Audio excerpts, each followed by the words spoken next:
All right. And so our last segment of the day is we're going to be talking about Nancy Pelosi. I know. January 6th, the Capitol Hill Commission is looking like it's underway. Nancy Pelosi's been trying for this thing for some period of time, but very recently, when they tried to create a bipartisan commission, the Republicans said, we don't want any part of that. We know where this is going. We've already seen that the Democrats and largely many people in the media and even some Republicans are doing everything they can to milk the January 6th Capitol Hill riots until the end of time. They're very excited about this. They want to make sure that they can get every political ounce out of this thing so that they can do other things like, I don't know, go take guns and go make sure that they can seize and investigate certain people maybe they don't like so much. So when that didn't happen, when the bipartisan commission failed, Nancy Pelosi got a lot of pressure. Hey, there's more life in that horse. We want to beat that some more. So we need you to go do something about this. Lo and behold, she did. Here's Nancy Pelosi now. She said here, despite the GOP's cowardly failure to defend our Constitution, the January 6th Select Committee, we're going to learn what a Select Committee is, will investigate the truth of the desecration of the Capitol that resulted in multiple deaths, which one was shot by the police, one officer died naturally, one other officer died by suicide, and I think two people were involved in the actual assault, and they also died, I think, naturally. One person, I think, fell off of the side of a thing, and the other person had a heart problem. So multiple deaths, sure, but not like it's often characterized, right? Not like the Trump, like as Joe Biden said, that the Trump people or the MAGA people or the undercover whomever, that they went in and they killed a bunch of people. That's not accurate at all. Joe Biden said that Officer Brian Sicknick was killed by the MAGA people, and that's not accurate. We know that because even though they tried to sweep that under the rug, it came out eventually that he died by natural causes. Okay, so there were injury to other law enforcement officers. There was terror among staff, and AOC has PTSD. Workers and representatives, blah, blah, blah. So here is Nancy Pelosi now. Now, here is her dramatic statement, right? So she posted this on her Twitter. They put a nice little blue filter over this, and you're going to see she is so concerned about this. She can't even remember what the hell she's talking about. We're here for the Select Committee. Okay, here she is. With great solemnity and sadness, I'm announcing that the House will be establishing a Select Committee on the January 6th insurrection. Again, January 6th was one of the darkest days in our nation's history. I've said it now 3 times. Yeah. It is imperative that we establish the truth of that day, but it is clear that the Republicans are afraid of the truth. Boom! Nancy Pelosi, Speaker of the House, dun, dun, dun. You see that, right? She dropped the mic and she wanted Twitter to know about that, so she put that together. And she's got these facial expressions, too. She's very excited about this Select Committee. What is a Select Committee, you might ask? Well, it's a committee that's established by the Senate this is from the Senate, from a limited period to perform a particular study or investigation. So Wikipedia also says that it is a congressional committee that's appointed to perform a special function. Typically, it's beyond the authority or the capacity of a regular standing committee. And so we have some standing committees that you may know of. We've got the Oversight Committee. When you hear about these different committees that are doing things, right? The Judiciary Committee calls somebody in and, ask them a bunch of useless questions. The Armed Services Committee, we've got the Budgetary Committee, all these different committees. So they exist naturally. I think there's something like 200 of them. What Nancy Pelosi has done is created a Select Committee. So something a little bit more temporary that is usually created by a resolution. It outlines duties and powers and procedures for appointing the members. They're investigative rather than legislative. So in nature, some have authority to draft, though in some have the ability to draft and report legislation. So it's kind of just another useless government entity that's going to, investigate a bunch of stuff and probably waste a lot of time and money and not come up with anything meaningful. I mean, we've done this before already. We got Mueller. We've gone through that. Durham was supposed to be doing something. Nobody knows what that was about. We've got, 9/11 reports, Watergate. We've had the JFK, blah, blah, blah. We've had all of these commissions. Now, this is not anything that is at that level, right? This is even smaller than that. This is like a Select Committee that really can't do much of anything. It's investigative. It can make some recommendations. That's about all. So, okay. First of all, I would love an actual real investigation into this. I've said that consistently. I would love to really know what happened here because it's sort of mind-boggling to me that we have 18 different intelligence community agencies that are all responsible for the security of our country. And the place that is kind of the pinnacle, the number one symbol of that is Washington, D.C., all the buildings there. And the Congress building is kind of the epicenter of D.C. in many ways, right? A lot of the layout of the entire city itself is sort of built around that building. So we would imagine that something that is that important, that is that critical to the infrastructure of this United States, would be protected by all of these billions and trillions of dollars that we've spent over the years to make sure that we're safe and secure. So how do something like 800 people actually make their way into the building when they're not supposed to be there? Something like 1,000 people made their way towards there. I think 800 actually made it in, and we're looking at like 300 people, 400 people who have actually been charged. So kind of a catastrophic failure. Wouldn't you guess? Well, if we got a real investigation, I'd be very much interested in how that happened. Who was responsible for that? Where does the buck stop? Do we know? No, because everybody's pointing their fingers at each other, which is typical when you've got 18 bureaucracies that don't do much of anything. And they all are going to be pointing their fingers. We've seen this. Metro PD. No, it's Capitol Hill PD. No, it's a sergeant of arms. No, it's the National Guard. No, it's Mayor Bowser. No, it's the FBI. No, it's Trump. It's all...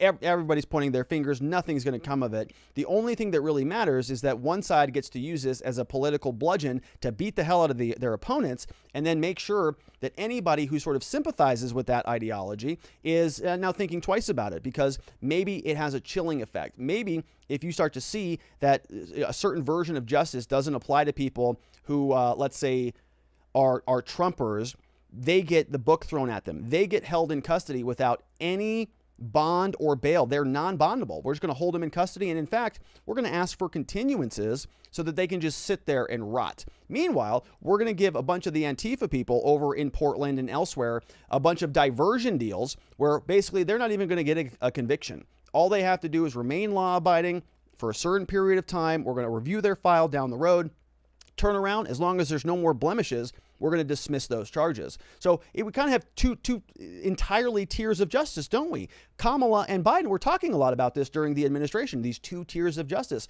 Little did we know we would be experiencing it all so clearly, black and white, right in front of us here in America so soon, but we're already there. So Pelosi, now we got some background here on how this works. I want to spend a little time on this because we learn a little bit here. So it is a select committee. It's going to investigate the attack on the Capitol 1 month after the Senate Republicans blocked the bipartisan commission. So she says this morning, we already read that, heard that from her. The panel is going to investigate the facts and the causes of the insurrection, and they're going to provide recommendations to help prevent similar attacks in the future. So I can already tell you it's going to be, racism, white supremacy. Trump's a huge problem, and guns are probably a problem. And we probably need to make sure that a lot of the dangerous people who are dangerous are not speaking as vociferously out there on the internet. We're probably going to need to monitor some of that stuff. So there you go. I already did. That's the commission. That's the conclusion. Those are the recommendations. You can take those, write those down. I can almost guarantee that's what we're going to see because the entire administration is moving that way. Everything is sort of reoriented in that direction. We've seen this with guns, with Merrick Garland, the DOJ, talked a lot about it this week. Senate Republicans last month, they blocked the creation of the commission. 10,000 people gathered at the Capitol on January 6th. Nearly 800 of them actually broke into the Capitol building. The event resulted in 5 deaths, 140 officers, wooden poles, bats, all of that stuff. On Wednesday, we have a 49-year-old Indiana woman. She became the first person who was sentenced. Her name is Anna Morgan-Lloyd. She pled guilty to a misdemeanor, okay? And that's obviously not a felony, which is good news for her. She was sentenced to 3 years of probation, okay? So she's not going to jail. Probation is a good thing. And she must perform 40 hours of community service, $500 in restitution. So it's not a big penalty, candidly. Now, it's a little bit different than a diversion deal, which we have seen other protesters and rioters and other people get. This is kind of a minimal type of an offense.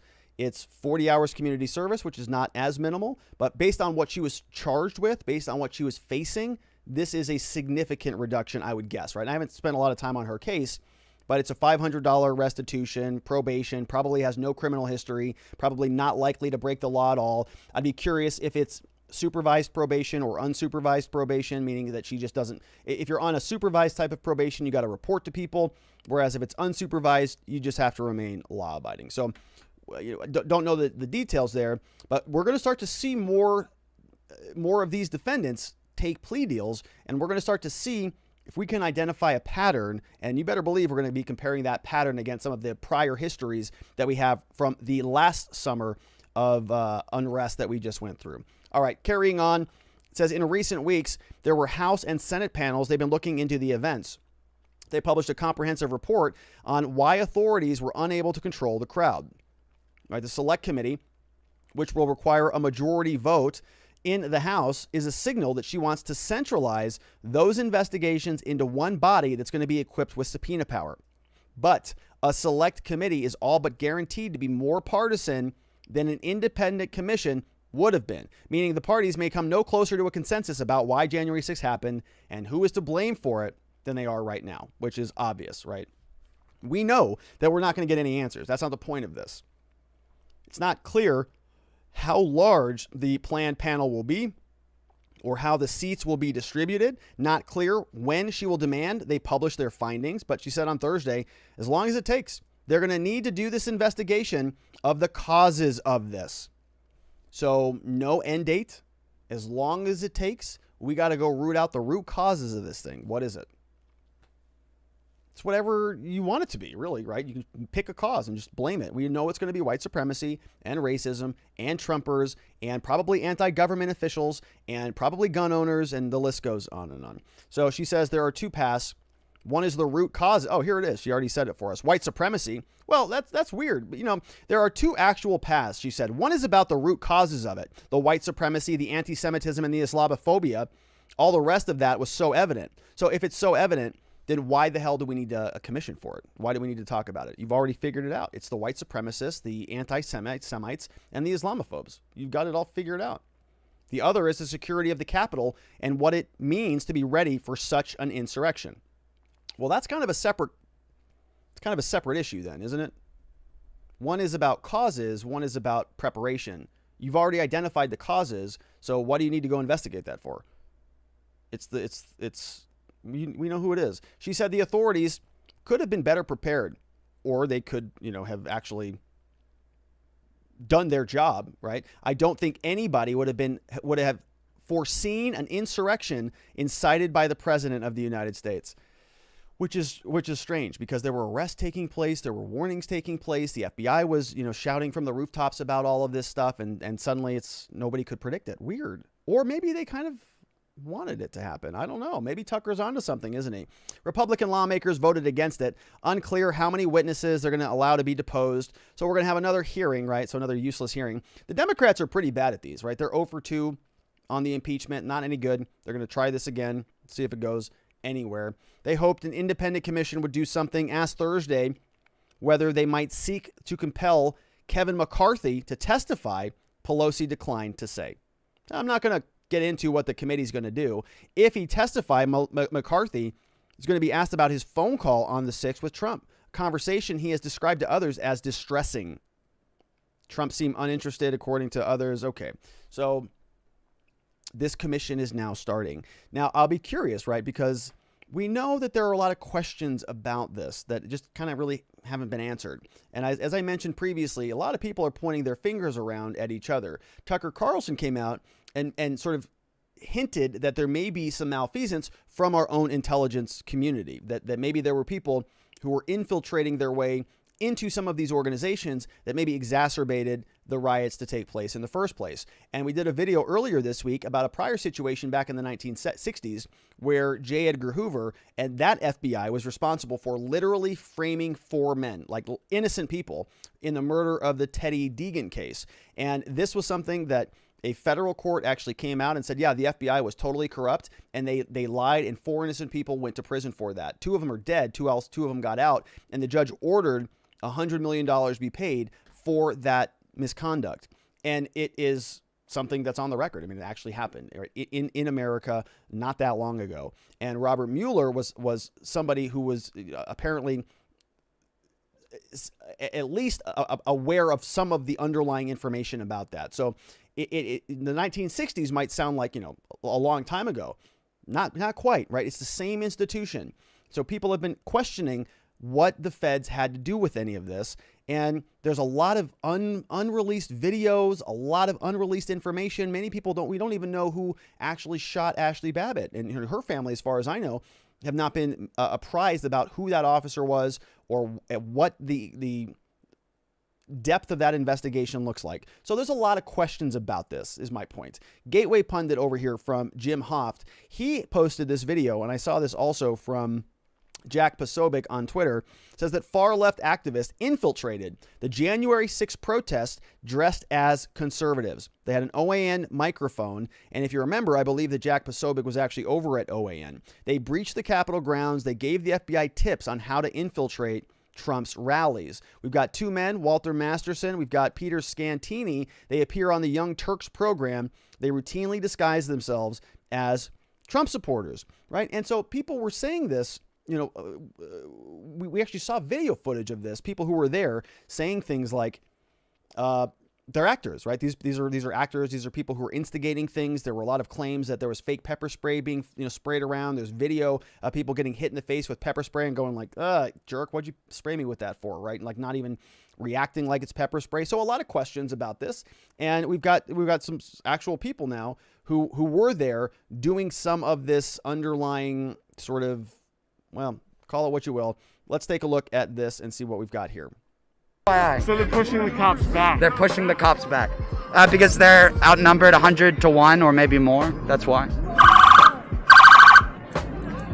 We're going to get a close look at it and we're going to leave, okay? And so, here we go. Thank you. Thank you. Thank you. Thank you. Thank you. Thank you. Thank you. Thank you, thank you. The scene as we got closer and closer to the Capitol got more and more chaotic. It felt like something out of a scripted movie. They're not using rubber bullets right now. They were before. Felt like something out of a scripted movie. Did you hear that? Coming through. People yelling and screaming about OAN, people singing patriotic songs and God Bless America. A man in a tinfoil hat came up to us and asked us if we wanted to talk about 5G. So I got a message about the 5G. It has remote influenced us. I'm talking about what's going on right now. It wouldn't be until about an hour later when the adrenaline. All right, so I'm going to stop it there because I don't want to play too much of the footage because YouTube doesn't like that. But you can see what's happening, right? The allegation here is that there was more of this going on. There were more people who were sort of, kind of instigating the situation than many people are letting on to. And this video just came out. Jack Posobiec posted this earlier this week, says, this is an imposter. He says, I can personally confirm that OANN had no reporter or crew embedded within the Capitol riot. Anyone can go back and watch the footage. I was live from Constitutional Avenue all that afternoon. So the covered face is also a dead giveaway, right? You might want to read this one. Like, why would you be reporting with your face mask on? Well, maybe you would. I don't know. Not that the anyways. So, there's a lot of this going on. People have a lot of questions about it. My point here being, I would love a real investigation. Are we going to get that? Unfortunately, I doubt it. So what is happening instead? Well, we've got the FBI now that is just sort of investigating whatever they want. We see them post on Twitter, and sometimes, unfortunately, very innocent people get caught up and lumped into the entire debacle. Here's one story. A guy named Joseph Bolanos. He is the pillar of his community. President, Upper West Side Block Association, last 23 years. Looked out for his neighbors during the pandemic. Dropped off masks, kept extra heaters, rent controlled apartments, raised morale every week. Red Cross volunteer after 9/11, and so on. Unmarried, cares for his 94-year-old mother. But now his neighbors think he is a domestic terrorist. Isn't that nice? Yep. Well, why? Well, he attended Donald Trump's rally in D.C. on January 6th, but he never entered the Capitol. He was in a friend's room at the JW Marriott, 30-minute walk away when the Capitol breach occurred. Okay, and this is not abnormal. This is something that is common. We've covered the cases. We've read through the indictments on some of these. That somebody got there, 9 p.m. the night afterwards, went right to their hotel, got into a fight with somebody. Somebody got into a fight with somebody out on the street the next morning. And he's arrested. He's a Capitol Hill rioter. And you're going, no, he wasn't. He wasn't anywhere near there. He was not even in the state. But because he was texting with people and because he, got into an argument with somebody outside of a hotel room, now he's a Capitol Hill rioter. Same with this guy. Never even entered the building. 30 minutes away from the Capitol when all of this happened. But because he was there, he gets the FBI knocking on his door and ruining his life. The FBI then raided him in February. The FBI anti-terrorism task force handcuffed, paraded him, detained him for 3 hours while his apartment was ransacked and all his devices were confiscated. Came in there, took all of his materials. 4 months later, they probably had a warrant for it, probably all perfectly legal. Probably some judge that out there in the D.C. Circuit Court going, Capitol Hill, sure, whatever you need. Go get whatever you want. Nobody cares. Just probable cause sounds good enough, because we know on the back end that they gave the same benefits or lack thereof to the Capitol Hill defendants. They just don't, no bond, no bail. You stay in there and just rot away in there. So do you think that they were going through, a real rigorous analysis before they granted a probable cause warrant on any of these investigations? This guy didn't even go in the building. All of his devices gone. So he says, it destroyed my reputation. Says, I'm not a violent invader. I do not condone criminality and violence whatsoever. The FBI told Bolanos that he was raided because of a tip from a January 6th hotline from a neighbor who said that she overheard him boasting about being at the Capitol. Your neighbor calls the FBI on you. You see what kind of version of America we're living in? Somebody says, I was at the Capitol. Somebody hears through the doors. Neighbor calls them on you. FBI's there with a SWAT team, anti-terrorism task force. They raid your apartment, take everything. Okay. FBI agent phoned Bolanos on the Sunday after the riot and left a message. He returned the call the next day, but never heard back. At the time, he was staying at his mother's apartment in Washington because she had been moved to rehab. He was facing a difficult decision of whether to move her into permanent care. February 4th, 4 agents arrived unannounced, interviewed him for 25 minutes. They asked if he was part of BLM, Antifa, or Proud Boys. He said no. So, right, that's what happens. And we're going to be seeing a lot more of this, my friends. We're going to be seeing more of this because we have now a new gun initiative. Merrick Garland with the Joe Biden administration is going to be creating these task forces now that are really going to go out there and get to the bottom of all the gun violence that's happening out there, because we have to worry about domestic terrorism now and domestic extremism now. So now we're going to have the ATF, the FBI, and all of the other alphabet agencies working in close partnerships with your local law enforcement agencies. Do you feel safer? Well, you should, because Joe Biden's in charge and he's going to solve everything. Okay, so that is it for the Capitol Hill riot and that part of the story. We're going to see where that goes. Now, speaking of other interesting cases, so this is not particularly connected to the Capitol cases, not at all, actually. But it's Friday, and you know what we like to do on Fridays. We like to have a little bit of fun. This is kind of fun, kind of sad, but it is something that I wanted to highlight because, oh my goodness, this is a video. This is Ronnie ONeill. This is a defendant represented himself, okay, in a murder trial. This guy right here, he's representing himself in a murder trial. A murder trial. Not a traffic ticket. This is a murder trial. And he's going to be giving us some closing arguments. And guess what happens in the closing arguments? Well, he confesses to the murder. So they say maybe that's not recommended by his strategy. Now, to be fair, right, he doesn't say that I murdered that person, but he does say that I killed that person. So there's a difference between a killing and a murder, right? But one thing that is not up for debate is you never want the defendant to get out in court and say, I killed that person. Okay, that's typically not a good strategy. Ronnie ONeill, if you have not watched this full video, we've got 13 seconds of it. Go watch the full thing. It's a wild scene. He goes off for about 4 minutes in this courtroom.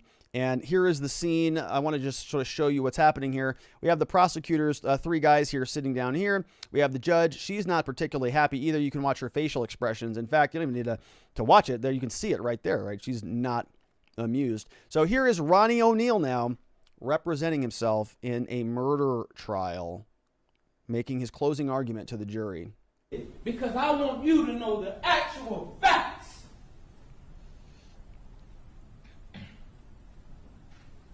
I did kill Kenyatta Band. Oh, so there's a long pause right there. I did kill. What's coming next? He goes on and he says, but not the way they say I did, right? And you go, okay. Not good, not good. All right, so let's take some questions from... Oh, by the way, he was convicted and he's going to be going to prison. So one slight tidbit. Don't represent yourself at a trial. Not good things to do. It doesn't work out well. Well, all right. So let's go to the questions. We got Chairman of the Board is in the house. What's up, Chairman? Good to see you, my friend. Says, if they really investigate the truth surrounding January 6th, does that mean we find out what's on all the video? Yes. They won't release, and why the Capitol Police were waving people in? Yes and yes. I suspect there is way more to this than they want to get out. Right. So that's why it's going to be a partisan investigation, right? It's not going to be a real investigation. It's a select committee that's going to go on as long as it wants. Nancy Pelosi has already identified the problems. We heard her. It's white supremacy, anti-Semitism, and Islamophobia. So that's good. Now they have to figure out what to do about that. So now that they've identified the problem, they can start going and enacting whatever rules or regulations or laws, or even just like, kind of extra enforcement. They don't have to really change much of anything in terms of laws or statutes or bills. All they have to do is just say, hey, ATF, we're just going to move you over here now. And we're going to move you, FBI, over here now. And you just this way a little bit. And all of that absolutely can be done just with the changing of the guard, as we're seeing. We went through many of the same documents that Merrick Garland put out, detailing his framework for the next 3.5 years. We're still early in the Biden administration, so they're telling us what they're going to be doing for the remainder of the term. Absent any big changes, they're laying down, hey, these are the pillars for criminal justice reform. We know what they are. They're going to be sort of funding law enforcement throughout the country, which is very consistent with Joe Biden's record. Want to Know is here, says, you need to print a Democratic dictionary. Their bill and word meanings are different than the meanings I was taught, kind of like the opposite meanings. Yes, you're right on that, Want to Know. So yes, like the idea of liberalism, right? Liberalism or liberal thought, kind of historically speaking, if you think of some of the traditional, liberal thinkers back from the Enlightenment era, you'd say, well, that sounds great. That sounds reasonable. We're talking about John Locke and life, liberty, and property, and Edmund Burke, and some of these philosophers out there who many would put into the school of liberal thought. And now, if you take a look at some of their ideas, like Edmund Burke and the concept of a social fabric and the idea that we're sort of weaving our cultures together and all of this stuff, that is not what liberalism means anymore, right? It means something entirely different. Almost like the idea of a social fabric should be irrelevant, or almost like we should tear that apart to some degree because it's racist and white supremacist. It's built on a lie that is called systemic racism. And so, now there's this school of people who identify themselves as liberals, but they're not really classical liberals in the terms of their philosophical underpinnings. It has been morphed and changed into something that is essentially unrecognizable, in my opinion. Hack Consulting says, at this point, Pelosi has to go full force in order to get out alive. She's like Kim Jong-un at this point, sucked into doing horrible things. So yeah, we'll see where this goes. I mean, I'm not, I think it's just going to be a political bludgeon. I've said that. We've got Want to Know says, since Pelosi was in charge, why isn't she replaced for incompetence? Do all the time for police chiefs, border patrol supervisors, some CEOs. Well, because she keeps winning and her constituency, the Democrats, keep making her the speaker. So as long as she keeps winning, she's got the legitimacy because people keep voting her in there. We've got Jeremy says, Pelosiasaurus needs to retire already. When she makes the claim that the mass trespassing was the worst thing to happen in the history of the country, she insults everyone who lost their lives on 9/11. I agree. I think it's really sort of disrespectful. Now, I get it was a big deal, and I get that it was something that shouldn't be sort of laughed at. I really do think it was a big deal. I don't think that it was as big of a deal based on the characterization of the Trumpers, right? We always hear like 10,000 people were storming the building. And we saw some images that showed a lot of people were involved in something that looked bad, right? I don't like people going in there and causing damage or breaking the law in any capacity.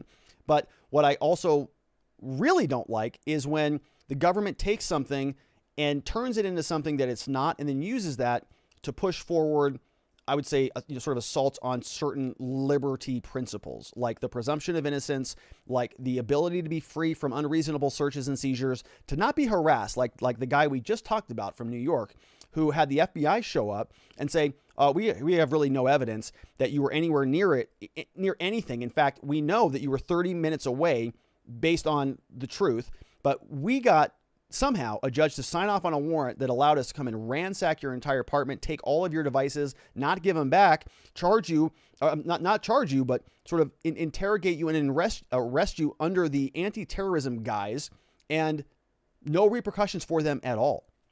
Right? That's a bigger problem because that happens every day all across the country. The amount of people who are under the thumb of an overly burdensome, tyrannical justice department, justice system is mountains higher than anything that happened at the Capitol building on that day. Every single month, week, year, whatever.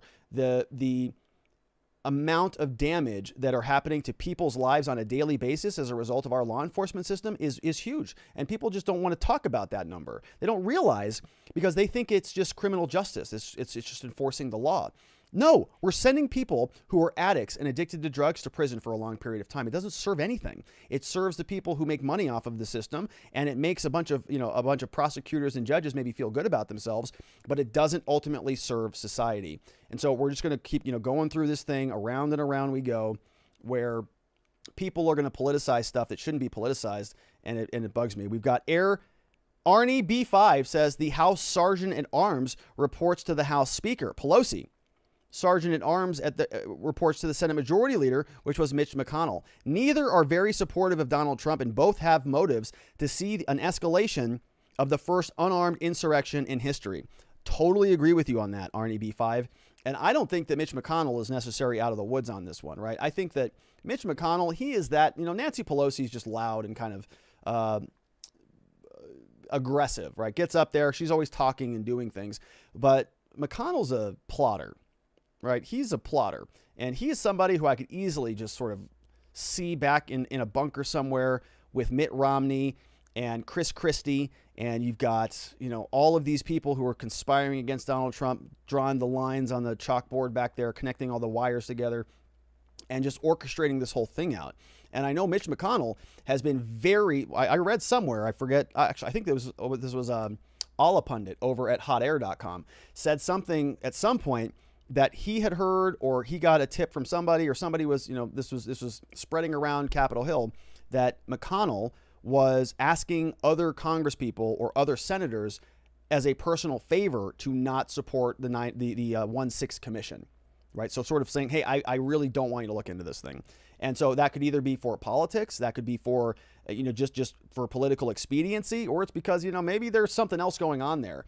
And when I sort of, it's like Occam's razor, right? The simplest explanation is probably the right one. And you start thinking, we've got all of these intelligence agents, 18 of them, FBI, Sergeant at Arms, all of these people, layers of security, layers of law enforcement, and they all failed. All of them, like every single one of them. And we had 800 people, according to the Washington Post, that were able to break into the Congressional building where our vice president was, as well as the majority of Congress that day, because they were certifying the election. They were able to get in there and wreck the whole thing. Like, how does that happen? Or is it just that maybe some people kind of were okay if something like that happened because they really did not like Donald Trump? They would have been well served. The election was already over at this point, but they would have been well served by making sure he never comes back again, ever. Right? And something like this would do that. Now, there's no evidence to support that claim. I haven't seen anything that documents that.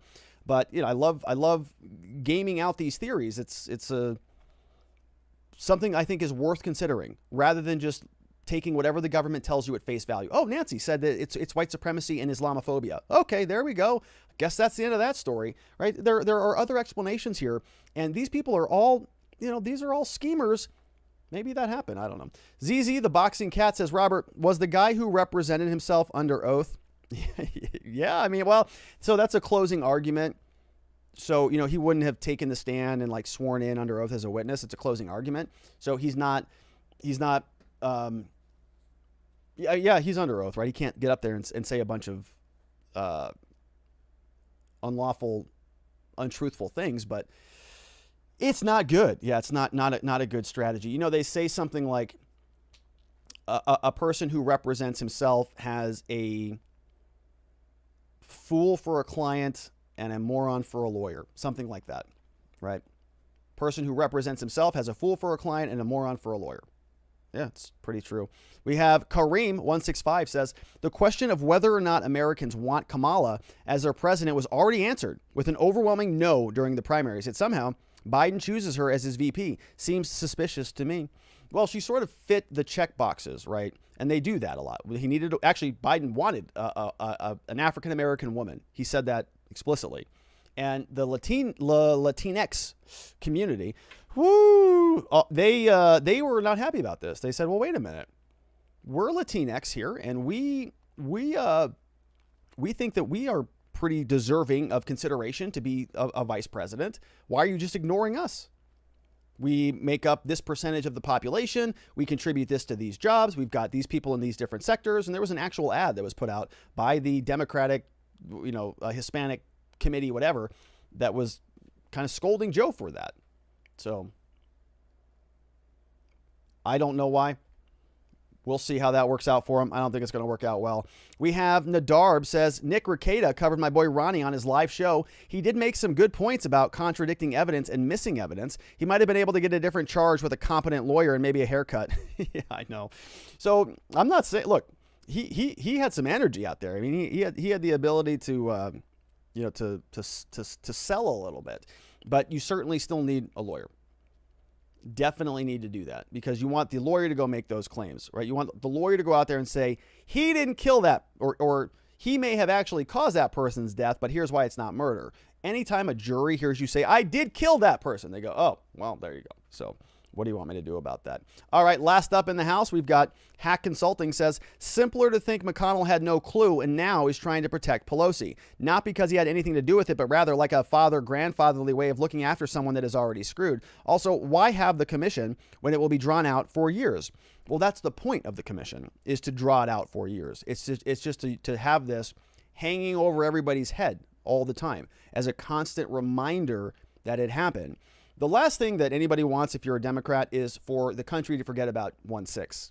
That would be catastrophic. We've got midterms coming up. We've got 2024 coming up. You're going to see clearly that as these things come back around again, we're going to start to see a lot more footage of this, a lot more, replays of everything that took place there. And they're going to try to tie every single Republican back to this event. And so now once, if this goes on for years, because the Durham investigation took years, the Mueller investigation took years. They're going to milk this thing for as long as possible, and they're going to bring it back up in the midterms in 2022. And if it continues on to 2024, you're probably going to bring it up back then too, because it is useful. A lot of very bad imagery that came out of that, and they're going to make sure they get their money's worth. All right. So those were all great questions that came over from watchingthewatchers.locals.com. And thank you for all of your support over there. We are demonetized on YouTube, those punks, but it's okay. We're going to continue on. And the sort of the beautiful thing that resulted here is we've gotten to connect with some amazing people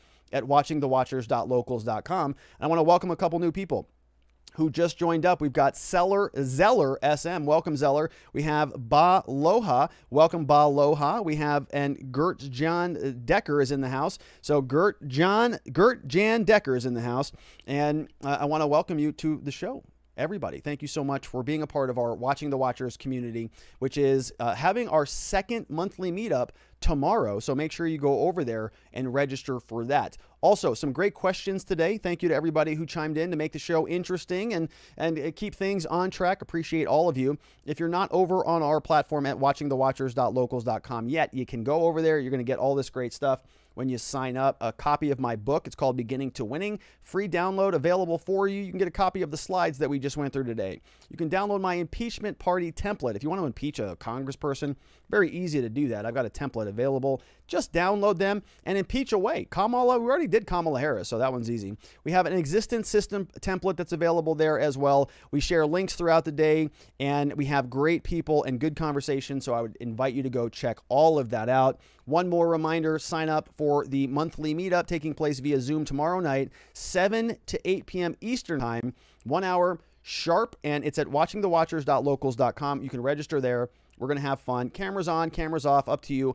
And if you want to change your avatar to match what you use on locals, and we can kind of put names to faces. And we'll just take some questions, super informal. Not going to prepare anything. Just kind of we'll raise hands. We'll get to know each other. It'll be fun. We did one already in May. It was a lot of fun, so we're going to keep doing it. So we'll see you there tomorrow. Hope that you can make it.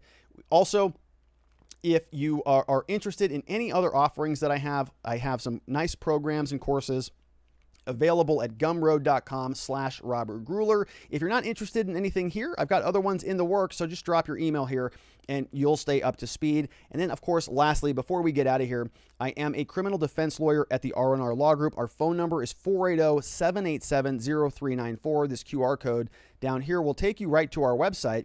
And the reason why I want to share this with you is because we can help anybody in the state of Arizona who is facing criminal charges, or if you have an old criminal case that you need some help clearing up, we can help with all of that. We have an amazing team of people here in Scottsdale, Arizona. We're all dedicated to helping good people facing criminal charges find safety, clarity, and hope in their cases, and beyond that, in their lives. And so if you happen to know anybody in the state of Arizona that needs some help, we would be honored and humbled if you sent them our direction so that we just had the opportunity to help. We just want to make sure that they're taken care of, that they have some idea of what the next action items are, and then hopefully they can leave feeling a little bit better about their situation, knowing that they're in good hands. So that's all that we have for today, my friends. I want to thank you so much for joining us. This week was a little bit of a roller coaster. I was super busy, and so thanks for accommodating on some of the pre-recorded premieres.